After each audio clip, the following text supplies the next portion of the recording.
Sure, I think we're reality-producing machines. I mean, there's no single individual on this planet who doesn't create reality unless they have a brain injury or something. But for the most part, most of us are engaged in reality, and we do cause effects. I think we reach a certain point in our life where we stop learning and we start feeling. And when we use feelings as a barometer for the unknown, it's contraindicated, because feelings are usually a record of a past experience. So we try to predict how that future event is going to be based on a feeling, and we always return back to the old self again. So I love the idea of how we can actually produce effects. I love the idea that every human being either lives in one of two states of mind. We either live in creation, which is growth and expansion, and it's health and homeostasis. The emotions of love and joy and trust make us feel connected to something bigger than us. Or we live in a state of survival, and a state of survival is living in stress, and living in stress is when your body is knocked out of balance. And the redundancy of that cycle over time, that imbalance that keeps happening, begins to break the body down. And I think the biggest problem for us, because of the size of our brains, is we can turn on a stress response just by thought alone, and we do it all day long.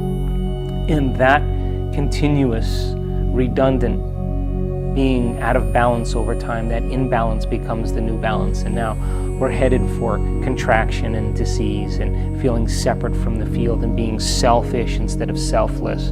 We begin to live in a state of breakdown, in a state of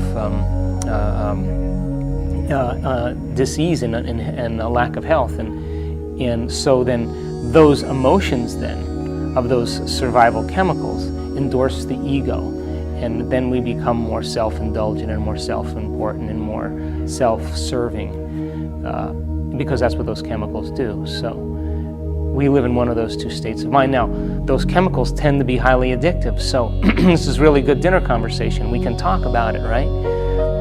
But actually breaking through, that's, I think, when you free yourself from the chains of those emotions that we memorize, when we actually break through, when we remove that mind out of the body, when we break the emotion that's trapped in physical flesh and the body's liberated, that's true self-love. That's true joy. It's the liberation of energy. So the anger that once was in there, the hatred that was once in there, the prejudice that was once in there is transformed, it's transmuted into joy. And it's the same energy, but it just has a different spin. And so no one can do that for you. That isn't something where someone, waves a wand and then it happens. You have to actually be willing to be uncomfortable as you break that addiction and be okay with it. And then the moment the body's liberated and you feel that expansion, that's the natural state of being. Now you say, I love myself so much because I went further than I thought I could go.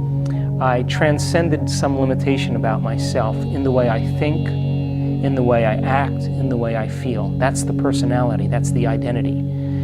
Changing one of those things, really changing it, not just like changing your mind like I want vanilla ice cream instead of chocolate ice cream, but truly changing something that changes your neurology, your neurocircuitry, changes the chemistry, which is your emotions that signal the gene that begins to change your very expression of health and the very expression of life.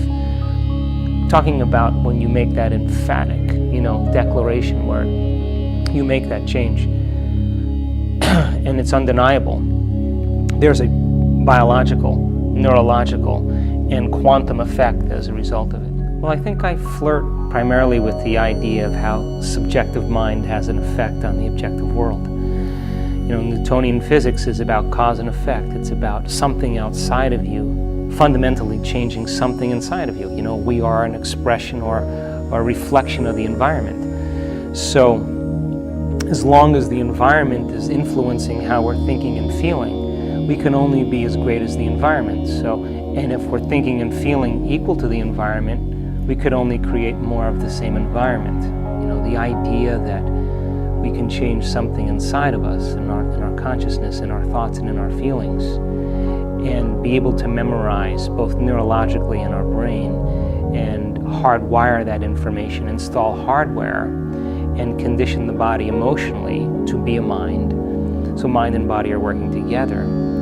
If we're able to maintain that modified state of being, then there should be some evidence outside of us. So instead of cause and effect, I always love the idea of cause and effects, and to cause and effect. So the quantum model says you can cause and effect. And so I think where we get stuck with that is the idea that, that it has to be predictable, that we should be able to know how it's going to happen. And that is, I think, our biggest error, because we can never control the outcome of the unpredictable. That's the quantum model. It has to be uncertain. It has to come in a way that we least expect, that surprises us, that leaves no doubt that what we did inside of us produced some effect outside of us. And when you begin to have those small synchronicities at first, and then they turn into larger and larger events, and you experience that awe and that wonder, or that joy and appreciation for being alive, I think that's the natural state of being. I think that's having that kind of sensibility coming from within us instead of needing something outside of us to change our state. I think that's true empowerment.